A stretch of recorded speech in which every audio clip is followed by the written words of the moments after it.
Ed and Lorraine Warren, legendary paranormal investigators. Their exploits are known around the world and have inspired plenty of different things, from other folks taking up the mantle of demonologists to collectors searching for cursed objects to folks penning plenty of haunted tales. However, the most popular and profitable Warren spin-offs have to be the many movies that have taken inspiration and likenesses from the duo's stories. Many different horror movies draw from their investigations, offering insight into what it might be like to delve into the world of the paranormal.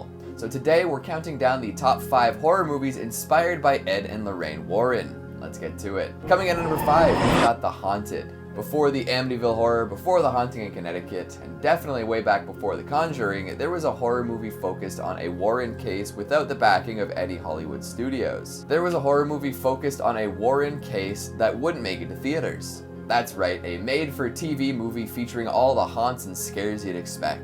Based on a book of that same title, it takes a look at one of the lesser-known Warren investigations. The Haunted aired first in 1991 and took a swing at dramatizing the Smurl haunting.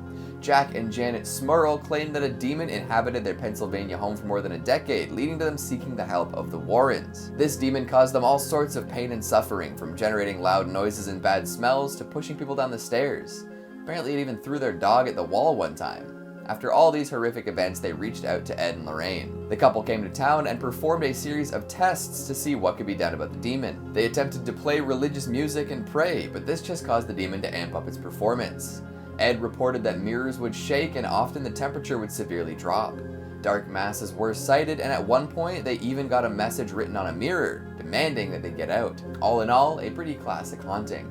And while The Haunted doesn't connect with the Conjuring universe, it's still a pretty decent little horror movie. In fact, it even garnered Sally Kirkland a Golden Globe nomination for her performance as Janet Smurl. So if you're looking for a little bit of a throwback and are interested in one of the earlier depictions of the Warrens on the big, or in this case, small screen, here you go, The Haunted. Coming in at number 4, we've got The Haunting in Connecticut.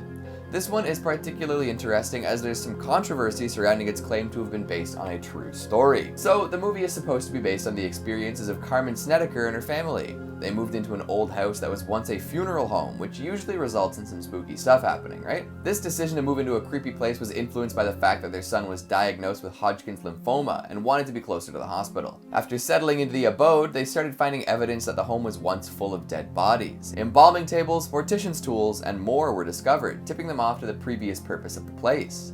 These details led a lot of people to not believe the tale from the get-go, but if you take the family's need for hospital proximity into account, maybe it makes a little more sense. Then started all the paranormal happenings, from objects moving when nobody was looking to the kids seeing strangers wandering around the house. A few months of this, and the Snedeker family reached out to the Warrens. With their arrival on the premises, things got a little clearer. Ed and Lorraine moved into the haunted home and discovered some new things about it.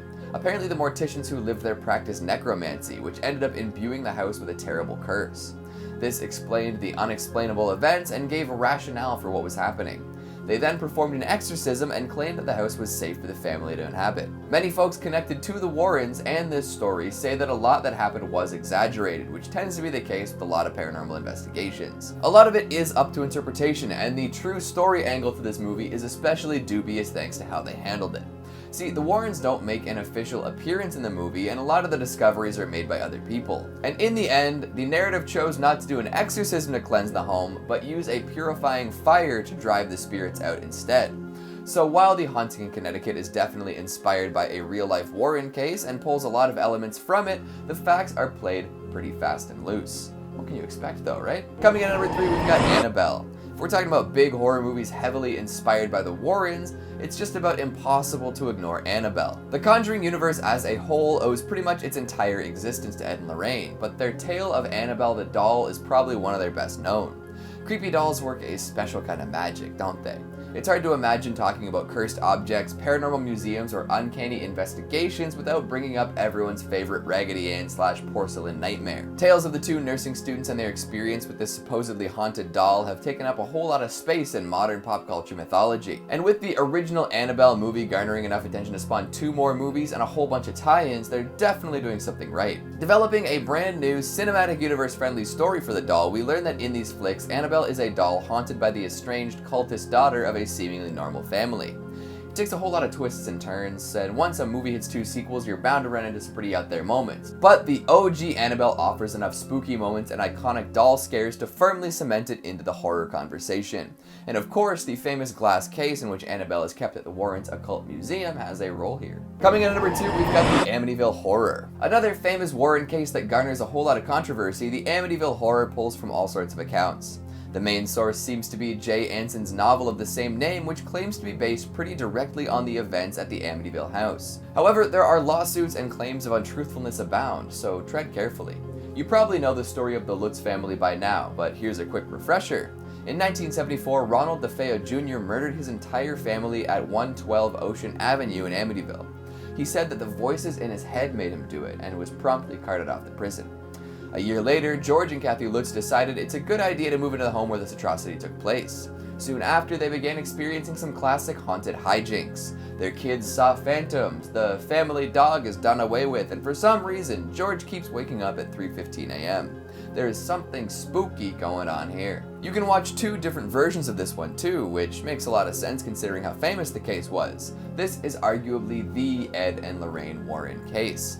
So take your pick of either the 1979 or 2005 one and have a blast. And coming in at number 1, we've got The Conjuring. And here we are with the film that launched the biggest horror franchise running. Over $1 billion and something like 8 films later, we've got quite an overview of the Warrens through horror movies. The brainchild of James Wan and Michael Blum, it took a look at the case of the Perron family and their Rhode Island farmhouse. Honestly, there's a lot of great stuff here. The original Conjuring, when it released in 2013, was a solid horror flick with some awesome scares. Who could forget the clapping game, right? Although, as the franchise chugs along, the Warrens are often portrayed in an extra dramatic light, or sometimes not at all, but when you connect all sorts of different legends together, you can afford to do that. In the movie that started it all, their roles seem pretty close to their real-life actions though. As real as you can get while portraying paranormal investigators in a fictional horror film anyways. Flicks before this one did their best with all sorts of spooky stories, but none really delved into the legend behind the creep-hunting couple themselves.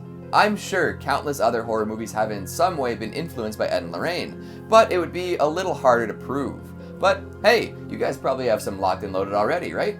So what'd you think of the list? Do you agree with my picks? What other horror movies do you think were inspired by the Warrens, whether directly or indirectly? Make sure you let me know down in the comments. Speaking of comments, let's take a look at some of your more idyllic ones from the top 5 horror movie monsters that deserve your attention. Amanda Red says, Keegan discussing all things horror. I'm here for it. Hey, me too. Every time. Adhokshaj B says, the most scary monster I ever saw was that big cat thing that force feeds you lasagna. It gives me the creeps. Wait, are you talking about Garfield or something Garf adjacent? Guide to Whatever says Bruce Campbell plays Elvis, who swapped lives with an impersonator to escape the limelight, and when the original impersonator OD'd as Elvis, the real Elvis couldn't go back. That's the setup as told in the movie. Yeah, that's a good fact check. I may have been a little bit hasty in my plot summary there. Here For It says this is definitely going to have multiple parts, just like a robot or a motorcycle. And James Vance says, I think Sam is just too darn cute to be scary. Frightening, yes. Scary, no. And I'd be interested to hear your delineation between frightening and scary. And that's all the time we have for today. I'm going to plug up all the pressure valves on a big steampunk contraption. Thanks for watching, and I'll see you next time. Over $1 billion and something like 8 films later, we've got quite an overview of the Warrens throughout horror movies. No. Over 8... The brainchild of James Wan and Michael Blum, it took a look at the case of the Perron family and their Rhode Island farmhouse. Why can't I speak? In the movie that started it all, their roles seem pretty close to their real-life actions though. As real as you can get anyways. No. As real as you can get while portraying... As real as you can get while portraying... If you're looking for some sweet, sweet Warren action, this is probably the best place to start. Flicks like movie.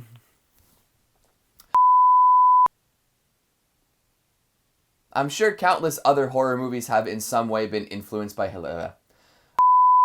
I'm sure countless other horror movies have in some way been influenced by Ed and Lorraine, but it would be a whole lot no. I'm sure countless other horror movies have in some way been influenced by Ed and Lorraine.